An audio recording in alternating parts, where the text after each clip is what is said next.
ನಮಸ್ಕಾರ, ನಾನು ಸುಮಾ. ಇವತ್ತಿನ ವಿಡಿಯೋದಲ್ಲಿ ತುಂಬಾ ಸಿಂಪಲಾಗಿ ಬೇಳೆನೂ ಬೇಡ ಏನು ಬೇಡ ತುಂಬಾ ಸಿಂಪಲಾಗಿ ಯಾವ ರೀತಿ ರಸಮ್ ಮಾಡೋದು ಅಂತ ತೋರಿಸ್ಕೊಡ್ತಾ ಇದ್ದೀನಿ. ತುಂಬಾ ಚೆನ್ನಾಗಿರುತ್ತೆ, ಟೇಸ್ಟಿಯಾಗೂ ಸಹ ಇರುತ್ತೆ. ಟೊಮೊಟೊ ಇದ್ದರೆ ಸಾಕು, ಬೇಗನೆ ಮಾಡ್ಕೋಬೋದು. ಟೈಮ್ ಇಲ್ಲ ಅಂದಾಗೂ ಅಷ್ಟೇ ಬೇಗನೆ ಮಾಡ್ಕೋಬೋದು. ತುಂಬಾ ಟೇಸ್ಟಿಯಾಗೂ ಸಹ ಇರುತ್ತೆ. ಶೀತ ನೆಗಡಿ ಆದಾಗೂ ಅಷ್ಟೇ, ಹೊಟ್ಟೆ ಹಸಿವು ಇಲ್ಲ ಅಂದಾಗೂ ಅಷ್ಟೇ ರಸಮ್ ಮಾಡ್ಕೊಂಡು ತಿಂದರೆ ಒಂದು ಅನ್ನ ಜಾಸ್ತಿನೇ ತಿಂತಾರೆ. ಇದಕ್ಕೆ ಒಂದು 10 ಟೊಮೊಟೊ ಅಷ್ಟು, ಒಂದು ಗಡ್ಡೆ ಈರುಳ್ಳಿ, ಒಂದು ಗಡ್ಡೆ ಬೆಳ್ಳುಳ್ಳಿ, ಹಾಗೆ 10ರಿಂದ 12 ಒಣಮೆಣಸಿನಕಾಯಿನ ಸಹ ಹಾಕ್ಕೊತಾ ಇದ್ದೀನಿ. ರುಚಿಗೆ ತಕ್ಕಷ್ಟು ಉಪ್ಪನ್ನು ಸೇರಿಸ್ಕೊತಾ ಇದ್ದೀನಿ.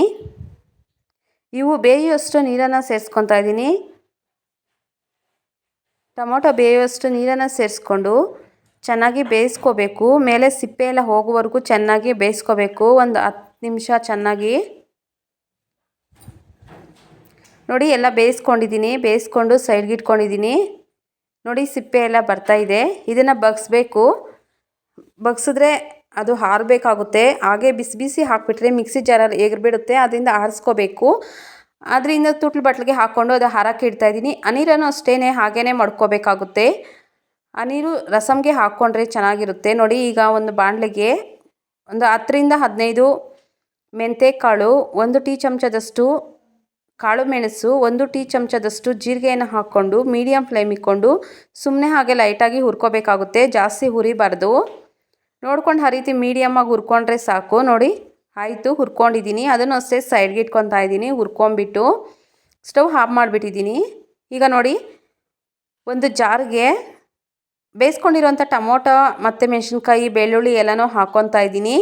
ಸ್ವಲ್ಪ ಬೆಚ್ಚಗೆ ಇದೆ, ಜಾಸ್ತಿ ಬಿಸಿ ಹಾಕೋಬಾರ್ದು. ಇದಕ್ಕೆ ಒಂದು ನಿಂಬೆಹಣ್ಣಿನ ಗಾತ್ರದಷ್ಟು ಹುಣಸೆಹಣ್ಣನ್ನು ಸೇರಿಸ್ತಾ ಇದ್ದೀನಿ. ಇದಕ್ಕೆ ಇವಾಗ ಹುರ್ಕೊಂಡಂಥ ಜೀರಿಗೆ, ಮೆಣಸು, ಮೆಂತ್ಯಕಾಳನ್ನು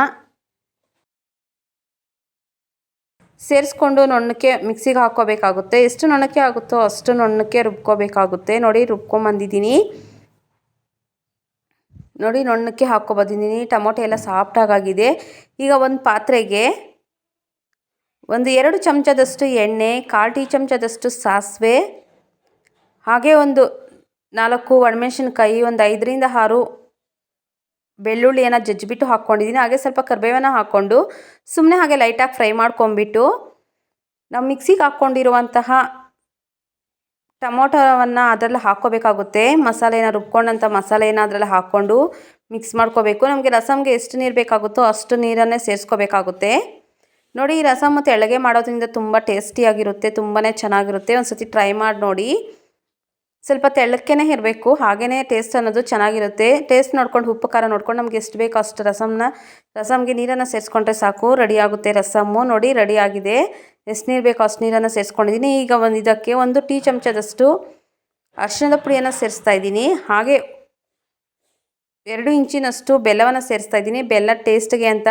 ನಿಮಗೆ ಆಪ್ಷನಲ್ಲು ಇದ್ರೆ ಬೇಕಾದರೆ ಹಾಕ್ಕೋಬೋದು, ಇಲ್ಲಾಂದರೆ ಸ್ಕಿಪ್ಪು ಸಹ ಮಾಡ್ಬೋದು. ಸ್ವಲ್ಪ ಖಾರ ಅನಿಸಿದ್ರೆ ಖಾರ ಹೊಡೆಯಲ್ಲ, ಆಗ ಚೆನ್ನಾಗಿರುತ್ತೆ. ನೋಡಿ, ರುಚಿಗೆ ತಕ್ಕಷ್ಟು ಉಪ್ಪನ್ನು ಸೇರಿಸ್ತಾ ಇದ್ದೀನಿ. ಮೊದಲೇ ಉಪ್ಪು ಹಾಕಿದ್ದೀನಿ, ನೋಡಿಕೊಂಡು ಸಾಲಿಲ್ಲ ಅಂದರೆ ಉಪ್ಪು ಸೇರಿಸ್ಕೋಬೇಕಾಗುತ್ತೆ.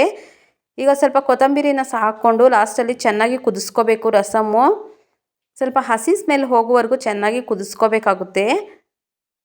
ಮೊದಲೇ ಕುದಿಸ್ಕೊಂಡಿರ್ತೀವಿ, ನೋಡ್ಕೊಂಡು ಸ್ವಲ್ಪ ಹೊತ್ತು ಕುದಿಸ್ಕೊಂಡ್ರೆ ಸಾಕು. ರಸಮ್ಮು ಅಷ್ಟೇ ರೆಡಿ ಆಯಿತು, ಕಾಯಿಸ್ಕೊಂಡ್ರೆ ಸಾಕು. ನೋಡಿ, ರೆಡಿ ಆಗಿದೆ ರಸಮ್ಮು, ಟೊಮೊಟೊ ರಸಮ್ಮು. ಇದೇ ರೀತಿ ಟ್ರೈ ಮಾಡಿ, ತುಂಬ ಚೆನ್ನಾಗಿರುತ್ತೆ, ಟೇಸ್ಟಿಯಾಗೂ ಸಹ ಇರುತ್ತೆ. ಹಾಗೆ ನನ್ನ ಚಾನಲನ್ನು ಫಸ್ಟ್ ಟೈಮ್ ಯಾರೆಲ್ಲ ನೋಡ್ತಾ ಇದ್ದೀರಾ ದಯವಿಟ್ಟು ಒಂದು ಸಬ್ಸ್ಕ್ರೈಬ್ ಮಾಡ್ಕೊಂಬಿಡಿ, ಹಾಗೆ ಒಂದು ಲೈಕ್ ಮಾಡಿಬಿಡಿ. ನೋಡಿ, ರೆಡಿ ಆಗಿದೆ ಜೀರಿಗೆ ಮೆಣಸಿನ rasam. Thank you for the watching.